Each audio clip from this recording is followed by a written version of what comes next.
ஜீ தமிழ்ல டெலிகாஸ்ட் ஆகிக்கிட்டு வரக்கூடிய வீரா சீரியலோட ரீசெண்ட் எபிசோட்ல விஜய் ஜூஸ்ல எதையோ கலந்து பிரெக்னண்டா இருக்கிற கண்மணி கிட்ட கொடுத்து குடிக்க சொல்ல, கண்மணி அதை குடிக்கலாமா இல்ல வேண்டாமான்னு முடிச்சுக்கிட்டு இருக்கும்போது வள்ளிச்சித்தி அங்க வந்து ஜூஸை தட்டி விட்டு கண்மணியை காப்பாத்தி விஜய திட்டி வெளியே அனுப்பியிருந்தாங்க.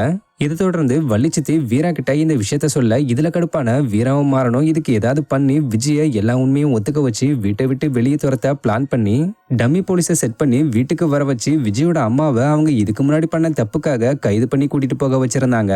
இந்த நிலையில இந்த சீன் சம்பந்தப்பட்ட பிடிஎஸ் வீடியோவை விஜயா நடிச்சுக்கிட்டு வர ஆக்டர் சங்கவி ரீசெண்டா ஷேர் பண்ணிருக்காங்க.